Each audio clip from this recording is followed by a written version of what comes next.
Life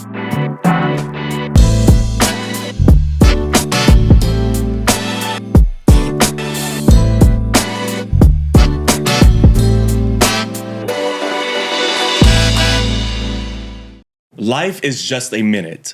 I've only just a minute. Only 60 seconds in it. Forced upon me, can't refuse it. Didn't seek it, didn't choose it. But it's up to me to use it. I must suffer if I lose it. Give an account if I abuse it. Just a tiny little minute. But eternity is in it. Dr. Benjamin E. Mays, president of Morehouse College from 1940 to 1967, educator, minister, and civil rights leader. Those words continue to echo throughout the classrooms and leadership circles across historically Black colleges and universities, better known as HBCUs, reminding us that we do our best with the minute that we have to shape generations to come. In this Black History moment, I want to pause to honor the brilliance, legacy, and immeasurable contributions of historically Black colleges and universities. These institutions have expanded opportunity, cultivated excellence, and fueled innovation since 1837. Because of HBCUs, the world has been shaped by leaders and cultural icons such as Vice President Kamala Harris, Howard University, Oprah Winfrey, Tennessee State University, Alice Walker, Spelman College, Spike Lee, Morehouse College, Langston Hughes, Lincoln University, Deion Sanders, Talladega College, and April Ryan, Morgan State University. These are just to name a few. HBCUs are more than schools. They are launch pads for talent, community, and transformation. And as a proud HBCU student, I've made it my mission to pursue the highest degree within the HBCU tradition. And I encourage you all to find a way to support HBCUs near you. If you don't have an HBCU near you, go ahead and look for a student who might attend an HBCU, or perhaps you feel led to donate to the UNCF. Whatever it is, just know that our success strengthens us all.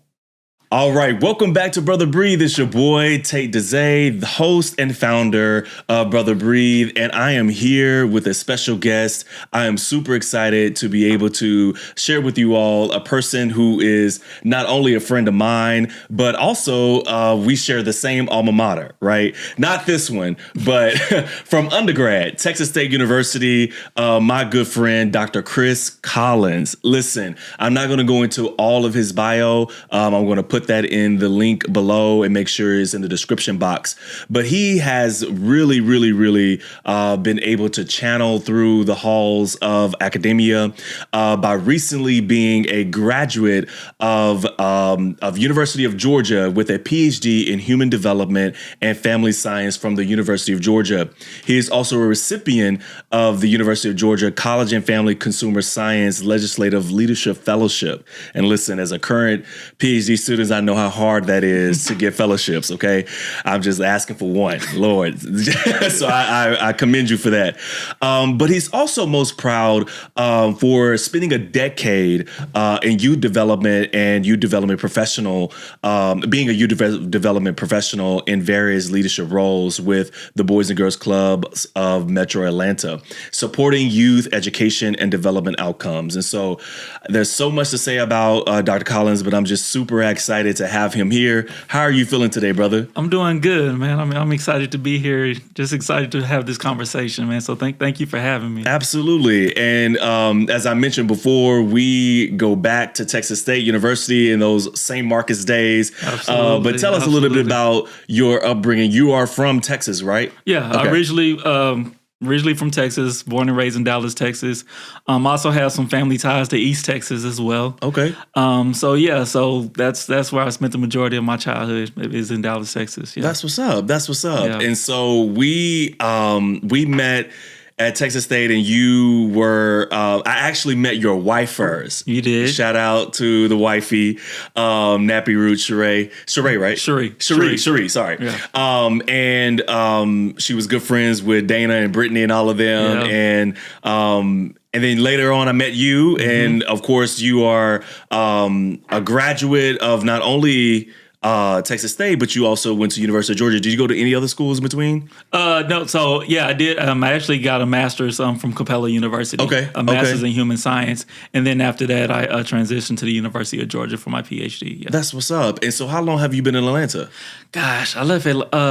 Been in Atlanta since 2010. Okay. Yeah, 2010. Okay. So we're looking at almost 16 years now. Wow. Yeah. And how's that experience been for you? I love it, man. I love it. I've had the opportunity, especially like career-wise, but even just, when you think about the historical context of being here in Atlanta, you were talking about Benjamin E. Mays, Hamilton E. Holmes, Martin Luther King, just the historical nature of and everything that Atlanta represents for Black culture, and the progression of the Black population. It's just It's a phenomenal place to be. Absolutely. Phenomenal place to be. Absolutely. That's why I don't really get hung up on Black History Month. Love it, but every day is Black History Month. Every day, absolutely, every day here. Absolutely. And I think that we have a privilege in a sense to be able just to go and, right down the street is the AUC, comprised of Morehouse Spelman and Clark Atlanta University, Morris Brown College, and like just being around Black excellence in history. It really does something to your own identity, but also just your sense of pride. You know what I'm saying? So I was telling people, you hear about these places and you hear about these historical figures growing up. But to actually be here and to actually step foot on these campuses, to actually step foot at the Martin Luther King Center, it's just to actually see like the street names after Ralph David Abernathy, Joseph Lowry, to actually go to events and see Andrew Jackson Young there speaking. Yeah, amazing. It's just a different type of motivation and pride in your culture. So absolutely. Absolutely. So since we're talking about Black history and, for our audience to really get to know you a little bit more, we're going to start off with the icebreaker real quick. Okay. So tell me, what's one song by a Black artist that always lifts your spirits or reminds you of who you are? Man, I just got to pick one. Golly. Right. Let's go with Earth, Wind, and Fire. Keep your head up to the sky. I think that's a good one. Yeah, definitely that one. Yeah. And why that one? I think it's just a reminder of, even though you're going to go through trials and tribulations, you're going to go through struggles, just keep your head to the sky, trust in God and keep progressing forward. And ultimately you'll be successful in what you're doing. Yeah, absolutely. Could you share a moment, whether it was in childhood, adolescence, or even college, where you were proud to be Black? Like you saw it, whether it was a show or a book or a movie that came out that really like cemented your Blackness, and where you was like, I'm proud to be Black. So it's interesting. I know a lot of people they use the Cosby Show as an example, representing Black excellence. But I think one of the movies that really stuck out to me was Crooklyn. Oh wow, that was Crooklyn. That's crazy. That Crooklyn is that for me too. Wow. Yeah, I just that's amazing for that movie. I just felt like that movie was just so real. Absolutely. And to see Black families and to see this present Black father, who might not have been perfect, but loved his family. And just that entire movie, man, that movie it stuck with me then. Even if it's on TV today, I have to stop and watch it. Same. That's so funny. Like Crooklyn was in my head. Like shout out to Spike Lee. You know what I'm saying? Like that was just, oh yeah, like even just it was kind of poetic also in the way that it moved through different scenes and just the different emotions and the kids and the chaoticness of it all. But Crooklyn is that for me. And also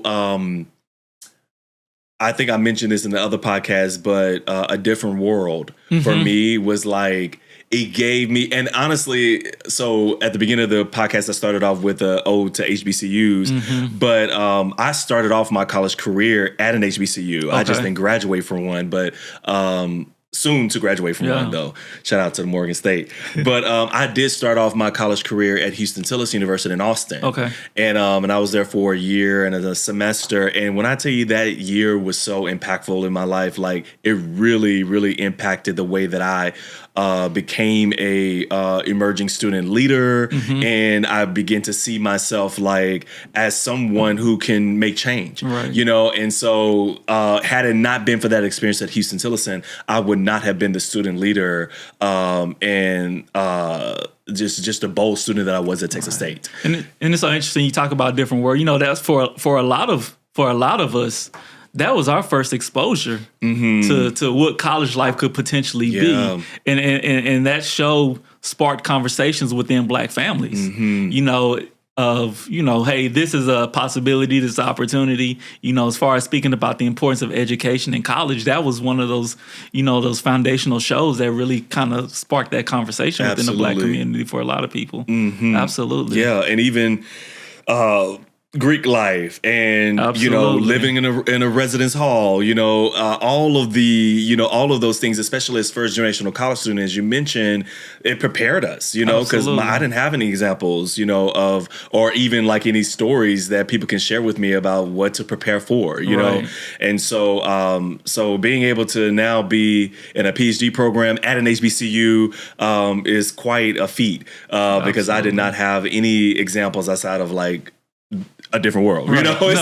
You know, and then looking at you who has graduated with your PhD and you have really, really worked the ranks of academia, I'm interested in knowing what really inspired your interest in human development and family science. Yeah, so you talked about my experience with the Boys and Girls Clubs and youth development. And so I think transitioning into human development and family science was just a natural transition, you know, thinking about the importance of, you know, how resources and opportunities and public policies influence opportunities when you think about life trajectory for youth and families. And so really transitioning into human development and family science was just really just a continuation of the career work that I was already doing, working to serve families and youth within communities.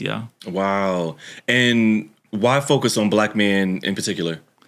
Yeah, so I think you'll be able to relate to this as a doctoral student. Your first 2 years, you're just learning how to be a researcher. You know, you're doing literature reviews. You know, you're learning different methodologies, and so you're just really learning just the ins and outs of what it takes to be a researcher your first couple of years. I think for me, something that was, I'll say, unsettling is a lot of the research that I was coming across on Black men took what I felt was a deficit-based approach. Okay. You know, there was a lot of research and a lot of studies talking about how Black males, when they come from disadvantaged backgrounds, this often led to negative life experiences when you're talking about substance use, mental health challenges, and things of that nature. And while I felt that information was important to acknowledge and recognize, I also felt that didn't tell our entire story. That when you talk about Black excellence, when you talk about individuals who are having positive life experiences, Black men who are educated. I wasn't seeing that represented in the studies, in the research and the literature that I was coming across. And so I felt it was important for me to do a study and to take a more of a strength-based approach when we're talking about the life experiences of Black men. So that was one of the primary focuses, is I wanted to be able to contribute that aspect to the conversation about the lived experiences of Black men. And while you are studying and researching the lived experience of Black men, how was your experience as a Black man navigating University of Georgia, studying Black men? You know what I'm saying? Like, how was that for you? So I think this is a good representation of it. So while I was conducting the study, one of the young men that I interviewed, at the end of the interview, I often left some time just to have a conversation with these young men, to just encourage them, allow them to ask any questions that they may have follow-up questions that they may have. And I didn't realize this at the time of the interview, but one of the young men that participated, he actually attended a guest lecture that I did to a family policy class about the importance of public policy engagement. And so it was interesting because while we were having our conversation, he let me know that at the time I was a doctoral student, but he let me know I was the first Black male within a PhD space that he had ever come across. At the time, he was an undergraduate student. Wow. And he said even him participating in that study and interacting with me and having that conversation, it helped him envision a space for him and a potential career path for him. And so when I think about that, and then at the time of the interview, he was a master's student and he was thinking about pursuing a PhD. And so we talk about what that means and to me and what that experience was like, I look at it it represents legacy, because I'm looking at the individuals who paved the way for me to be able to pursue a doctoral journey, but then I'm also looking at the other individuals as well, the other young Black males who are encouraged, who to pursue their dreams and aspirations as well. And so I think for me, that's the biggest aspect is that legacy perspective, and providing other opportunities for other Black males. And I'm sure in the human development and family science, there weren't a lot of Black men to begin with. No, so within my program, there was one other Black male that I knew that came through the program. He graduated probably about 3 years before I did. Okay. And then after I graduated and left, there was only one other Black male in the program. Wow. Really in the department, actually, after I left. So I know that he's currently the only Black male in the program right now. Wow. So you are not only having this experience while studying, right, the lived experience of Black men, and you are basically placing yourself almost a little bit in the middle of like the research, right, where you're like saying, and maybe I don't want to speak for you, but like that this research is important because you want to be seen, right, in academia research. Yeah, and so we use a term, we talk about like positionality. Yeah, positionality. Yeah, and recognizing why you're conducting research, recognizing how your identity impacts the research process, and how your identity impacts the lens in which you have. So no, absolutely, absolutely is true. So what surprised you in this process of research, but also you as a doctoral student? What surprised you in the process? I think what surprised me the most was the level of fortitude and resilience that I had through that program. It's interesting, when you talk about particularly being in a predominantly white institution, and I'll use this example. So one of the young men that I talked to, at the time he was a pre-med student. And he talked about like the institution that he was attending. There was a Sims College. Sims College is actually named is one of the colleges at the University of South Carolina. And it's actually named after Dr. Sims, who was a segregationist, who's considered, they call him the father of gynecology. But he actually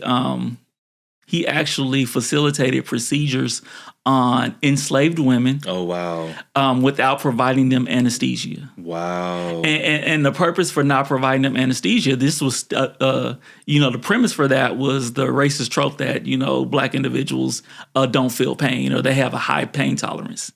And so this is a college that was named after this individual. So imagine as a black man, you're attending this college that is named after this segregationist. And even thinking about my experience at the University of Georgia, right now there's a lot of conversation about Lenintown. A lot of people don't realize Lenintown was considered an affluent Black community just west of the University of Georgia campus. And through urban renewal, It's so funny. James Baldwin called urban renewal or Negro removal. But Exactly. But as the university got these grants to expand their housing, they expanded the campus, and pretty much they legally stole the land from this black community, and this community was displaced. And so there's a lot of conversations now when you talk about like reparations and things like that for this community. But it's when you recognize the historical context of some of these programs, some of these colleges and institutions, recognizing historically they weren't built for us. Exactly. Yeah. Now, granted, there's wonderful staff at these institutions. There's a lot of support for students of color, but just that historical context, recognizing that these programs weren't traditionally built for us, and that's something that kind of plays in the back of your mind, right? Why you're a part of these programs and institutions. Wow, fortitude. Like that, trust me, like that hits me, and I never heard of that town before. So thank you for giving exposure to that. The same thing happened at University of Maryland in College Park, and they now have this project called Project 1856, and so I guess a way to kind of like restorative justice kind of absolutely. But I'm not going to get into that because I got my own opinions with that. But they too displace a lot of black folks in that area for the expansion of the campus. Right. And so it's interesting being at these institutions, learning what you're learning, researching what you're researching, and navigating all this with your own identity, as you mentioned, positionality. Absolutely. So during your research, what are some key themes or findings that stood out to you that you would like to share with our audience that you think they might benefit from? Wow. So I think the one of the bigger takeaways that really stood out to me was, and so I'll provide a little context. So when you talk about like we'd use the term ecological systems. We have this term called chronosystems, which means that how time and social context influence like life experiences. So I get a more common way of explaining this. So the life experiences of a black male growing up in 2026 looks very different from a black male growing up in the 1940s and the 1960s. Right. And so representing and so understanding how time impacts your life experiences. And so with the young men that I talked to, it's interesting when you think about black liberation. For our generation, a lot of people think like the height of black liberation was probably like the 60s and the 70s. And for our generation, we didn't actually live through that. We heard the songs, I'm Black and I'm Proud by James Brown. We learned about Toni Morrison. We learned about James Baldwin. We learned about the Black Panther movement. But that was like my parents' generation. For this current generation of black men, they actually lived through the Black Lives Matter movement. And they talked about the impact of Jordan Davis, George Floyd, Tamir Rice. They talked about the impact of these experiences, Trayvon Martin, and how these experiences were a catalyst for conversations within their families about what it means to be a black man in America. And so that was interesting because recognizing how these experiences really influence the conversations that they have within their families, but also with their peers, and how these experiences impact their mental health as well, of how they view themselves as black men, looking at compared to how the rest of society views them through these experiences that they've been exposed to. And so I think that was something that really stuck out as far as how this generation of black men through the Black Lives Matter movement, how that has impacted their sense of identity. Interesting. Wow. So, and how many people did you have in your... So I talked to a total of 18 individuals. 18 individuals. All right. Yeah. Wow. And did any of your findings challenge assumptions about like black male resilience or vulnerability? Yeah. And so I think so. Something that came up, so there's this narrative when you talk about like vulnerability and self-concepts and things of that nature. There's this narrative that black men devalue education. Right. You know, and so there's data out there, and there's scholars that contend that young black males don't devalue education; they devalue their educational experiences. You know, and so I think something that became big within this conversation with these young men is they talked about the resources and opportunities, but also the sacrifices that their families made in order for them to pursue their educational opportunities. Wow, you know, they talked about how they really didn't feel like they were the elite of the elite, because these were college educated black men. They didn't feel like they were the smartest, but they felt like they had the family resources and the mentors that supported their educational development and opportunities like that. So I think that was something that was real big, because that kind of ties into this communal aspect of black identity. You know, a lot of times we live in a very westernized culture and civilization. And so when we talk about like success and things of that nature, it's very individualistic, like monetary. But these young men talked about, when they talked about their identity, their concept, they talked from a communal aspect in recognizing the importance of mentors, the importance of families, and how this influenced their opportunities. Right. You know, and then even moving from there in recognizing that the importance of community, the importance of these mentors, they talked about the level of indebtedness they felt and the responsibility to then pay it forward to the next generation of black males.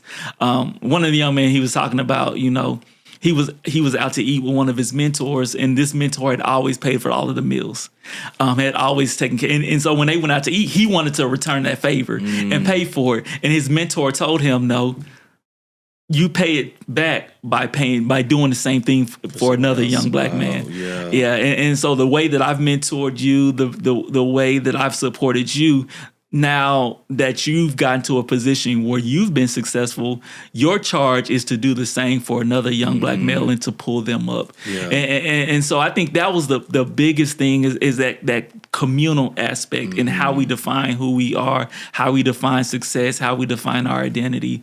That was a big thing. Like I said, particularly thinking about the individualized Western civilization that we currently live in. Absolutely. And I think it's also important to recognize that, you know, a degree does not equate to intelligence, right? Absolutely or, you know, that you have to, in order to be educated, you need to have credentials behind your name. Like my grandfather was one of the most wisest men I ever met.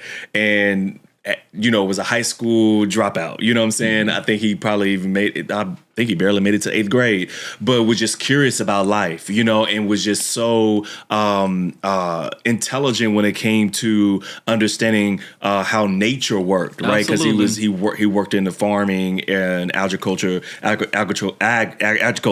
areas, and so he really was very curious. And I mean, I grew up in the hood, and I talked to many dudes. You know, in the barbershop, you'll hear some of the most wildest conversations, but also some of the most intriguing, more intellectual forward conversations. Absolutely. And I think that, you know, that type of assumption that black men are not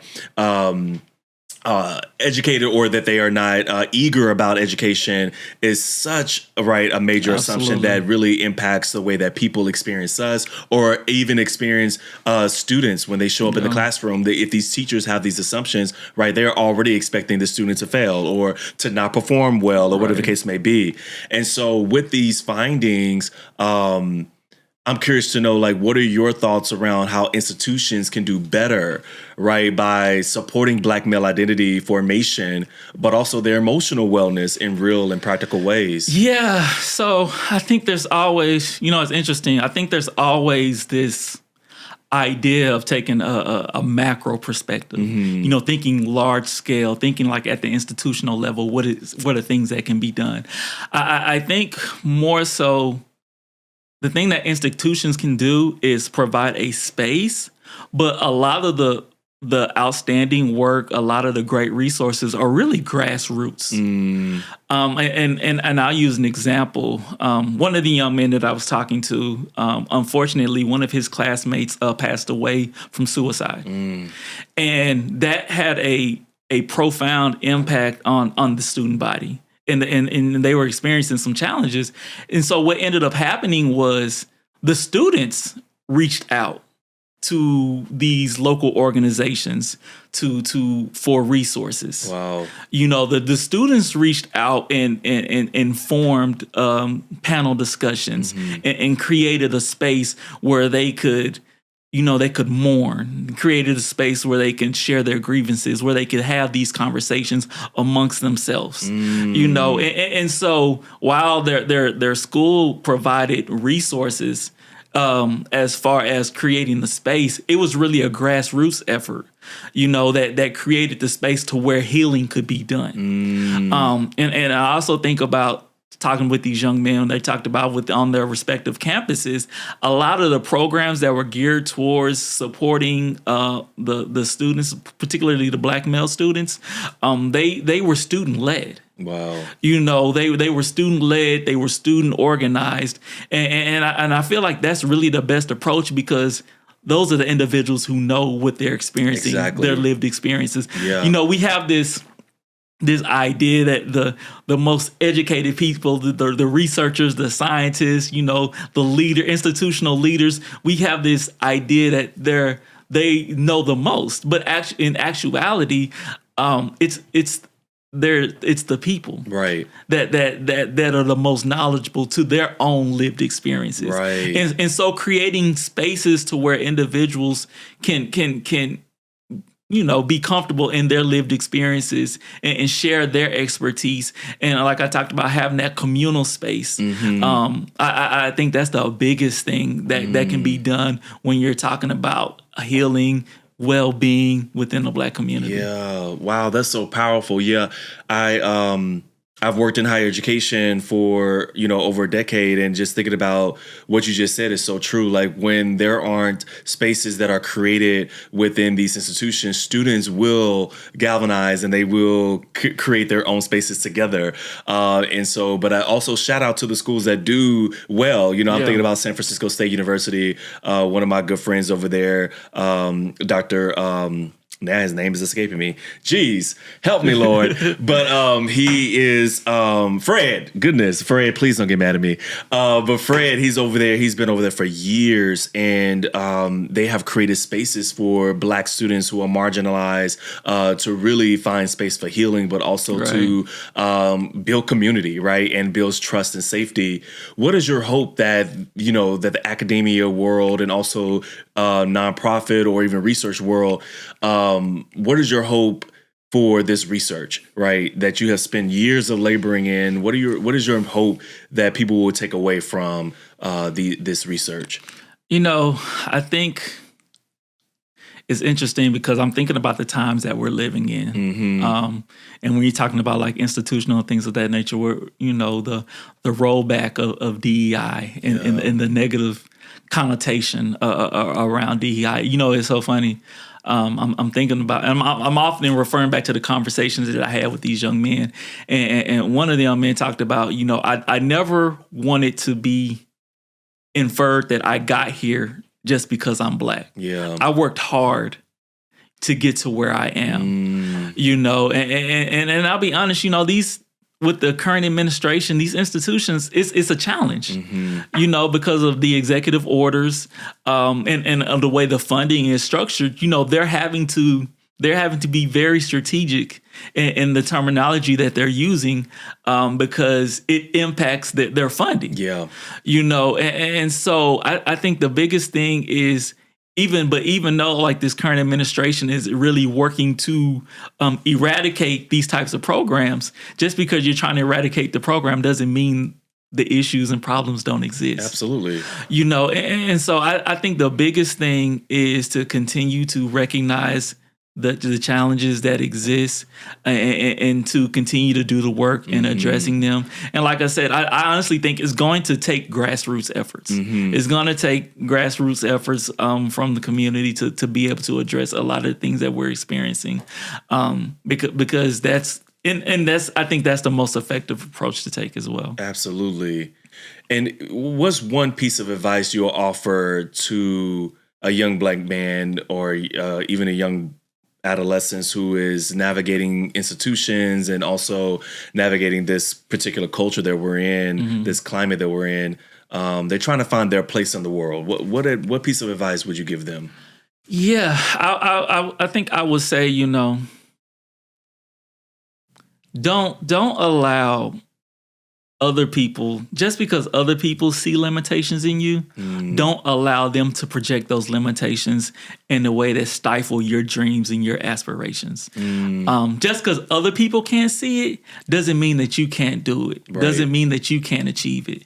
And I think that was really that was also another I guess goal and motivation behind, the study that I did was I want the next generation of young Black males to see those examples, to be able to share the stories and the experiences of successful college educated Black men, and to be able to show that narrative does exist so that the next generation of young Black males, they can see it and they can kind of envision themselves and see a path for themselves. Like you said, even if they don't have, like you talked about, you didn't necessarily have those representations, those representatives, and those examples growing up. And so if we can continue to show those examples, we can continue to have those conversations with the next generation of Black males to let them know that regardless of what, narratives exist about you, regardless to what,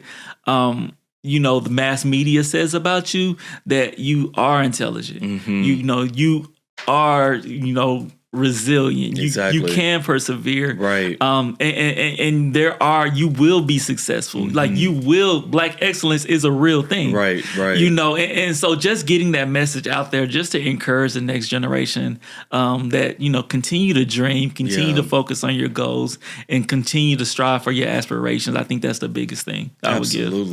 Absolutely. Well, I appreciate that so much. And just out of curiosity, is there anything that you want to share that I did not ask, perhaps, or that you want to make sure that folks can walk away with from your research, but also just your lived experience within education and research? Yeah, no, I just think like this forum that you've created is much needed.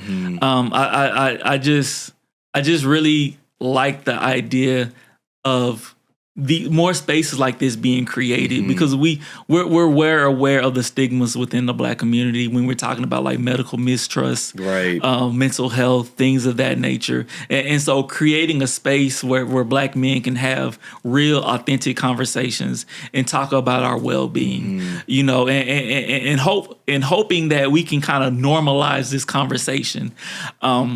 It used to be the barbershop was the place. Yeah. That you would go and have these conversations about politics. You would have these conversations about sports.